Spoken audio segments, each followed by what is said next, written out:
This is a video on combinations of continuous functions. So let's say you've got some subset of the real line A, and you've got two functions, say f goes from A to R, and g is another function whose domain is A. And let's just say b is any real number. And what else we're going to suppose, say c is some number that's in the domain of both f and g, and let's say that f and g are both continuous at c. So what do we know? I mean, we know we can make new functions out of f and g, such as the function f plus g, f minus g, f times g, f over g, and we'll talk about composition later on. But if I know that f and g individually are continuous at this number c, then what else can I say? Well, each of the sum, difference, product, and constant multiple are also continuous at c. And then last, what can I say? If h is another function that's continuous at c as well, but if I also know that h of x is always non-zero in this domain A, then the quotient f over g is continuous at c as well.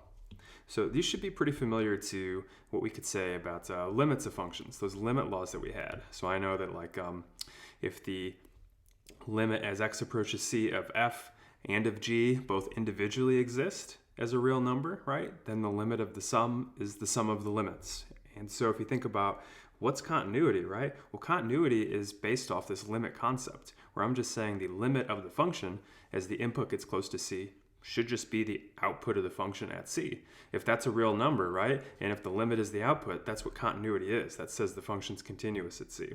So maybe to sketch just how these proofs would go, these all follow from those limit laws, where the first thing we'd say is by continuity, what I just said in words very quickly was the limit as x approaches c of f should just be f of c.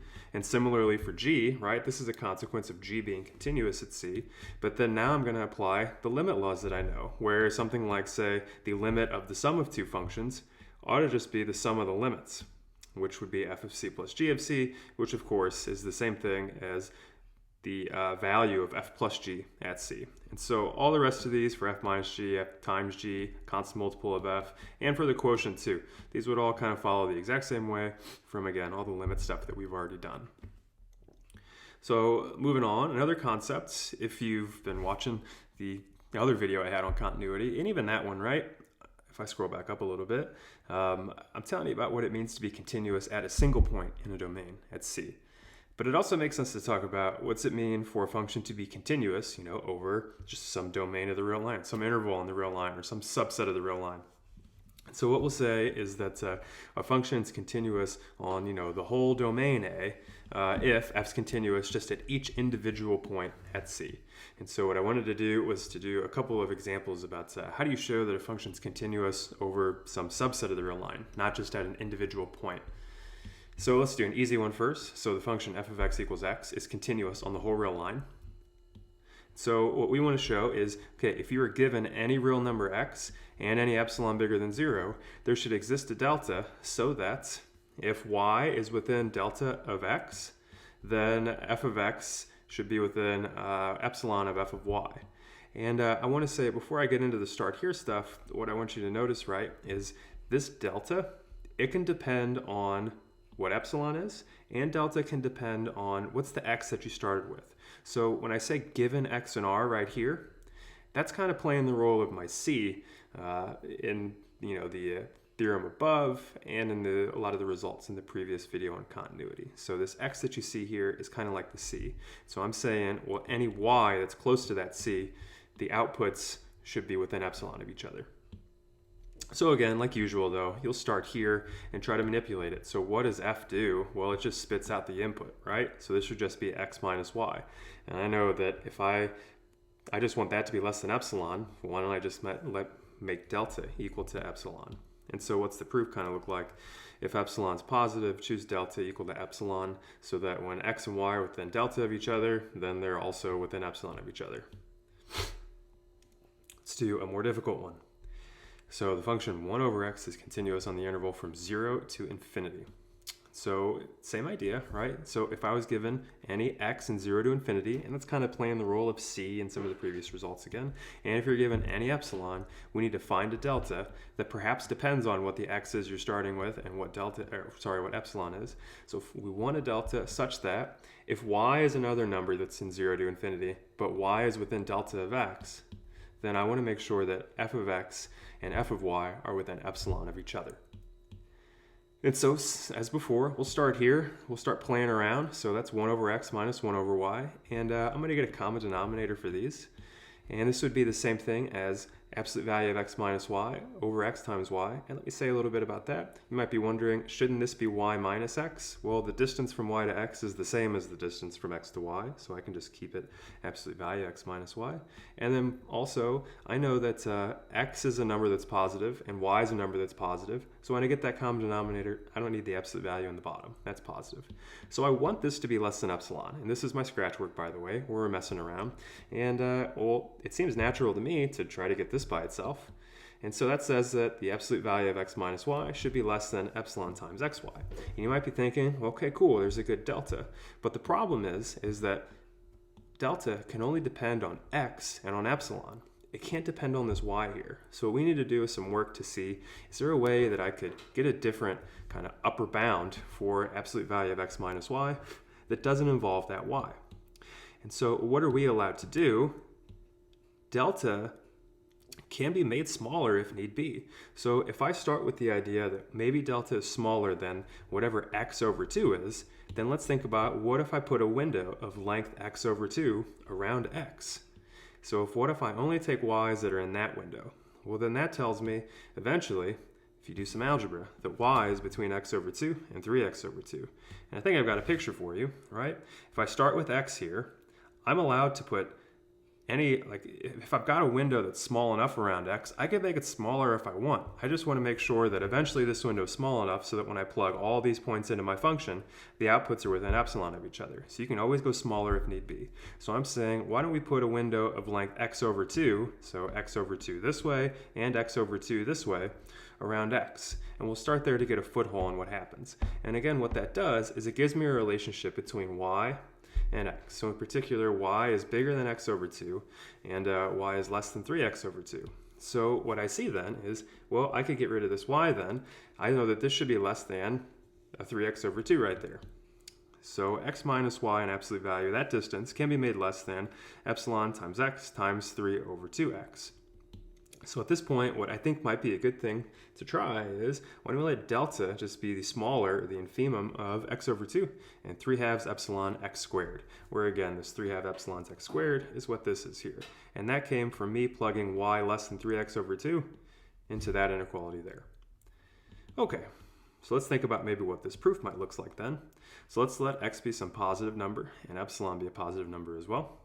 And we're going to choose delta to be the infimum of those two that I just talked about.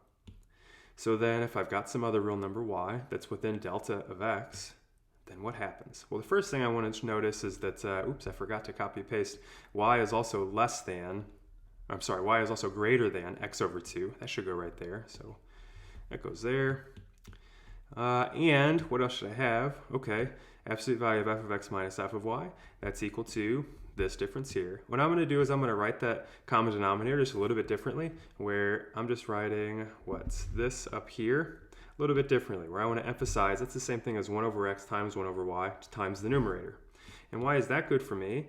Well, because if y is bigger than x over 2, I can tell you about how bad 1 over y is. 1 over y should be less than 2 over x, right? If I take the reciprocal of this inequality I've highlighted in red.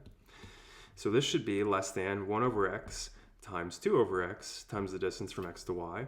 And finally, I know that the distance from x to y is smaller than delta, which is smaller than either of these, right? Smaller than both of those. And so in particular, it's smaller than this one because that'll bring that'll bring an epsilon into the picture. So that's less than, this here is 2 over x squared, and then this is what I'm taking my delta to be smaller than, or my delta to be smaller than that. So if I cancel some stuff out, I get 3 epsilon at the end, and that's good enough, right? If epsilon is anything, if epsilon's super duper tiny, well then 3 epsilon is super duper tiny too. So it doesn't have to be super perfect that you just get epsilon at the end. 3 epsilon is fine. What else? The last thing I want to tell you about is about a result about composition of functions. So if you've got two subsets of the real line, a and b, I've got two functions, so f goes from a to r, and g goes from b to r. And I'm also going to suppose that this says that the range of f is contained in b. And so in particular, right, the range of f is contained in the domain of g, is another way to think about that. So it's going to make sense to do composition. That's what I'm trying to set you up for. And what's the result? If f's continuous at some number c and a, and if g is continuous at that output f of c, which lives in b, then the composition g composed with f is continuous at c and a. And I've got a picture for you too. So what have I got? Here's a picture of f, right? Where it takes something on the real line this way, and it spits out something on the real line this way. And in particular, right, this is the domain A, and I've assumed that the range of A lives in B. Therefore, I know that this point, f of c, lives in B. What else have I got? I've got a function that takes stuff in B and spits out real numbers as well. So I've got this one here. And what else do I know about G? By the way, this is just the real line, say, who cares? And so what I'm trying to get at is if I plug f into c, that gives me, other way around, c into f, that gives me f of c. I could plug that number into g, and that gives me this number, g of f of c. And the point is that if I just thought about this all at once, that's the composition. You probably know that, though. And so what I want to get at, though, is to show that this function, just straight from here to here, is continuous, if I know that each individual piece is continuous. And so how do you do that? So here's the idea. If I was to try to show that the composition is continuous, I should be able to put any window of length epsilon around g of c. And then now I want to go back here and try to find a window of length delta around c so that every point in this window around c, its output lands in this yellow window here. And so what we'll do is, again, we'll use continuity of each piece individually. Well, I know g is continuous, so there's definitely a delta for g so that every point in this window, g sends it into the yellow window. And now what I'm going to do is go backwards another step. I know f's continuous, so I'm going to think about this as like the epsilon with respect to f being continuous at c. So in particular, for all these outputs here, I know that there is a window around c that's small enough so that every input in there lands inside of this blue window. And so if I put it all together, what have I got? Every point inside this green window will get sent inside of this yellow window. And that's the idea of the proof. So how would you write that a little bit more formally? Let epsilon be positive. Since g is continuous at f of c, I know that there exists some delta of g, delta sub g, just to emphasize this is the delta for g that's positive, such that if x is a point that's in b, and if x is within delta g of f of c, so in other words it lives inside this blue window, then the outputs live inside this yellow window, is what this says. Similarly, since f's continuous at c, I know that there exists some number delta f, so that if y is a point in A and y is within delta f of c, in other words, y lives inside this green window up here, then I know that the outputs should live inside of this blue window in B. And now what I claim is that if I put it all together, if y is a point that's in this green window, then g of f of y is a point that's inside this yellow window. In other words, g of f of y is within epsilon of g of f of c.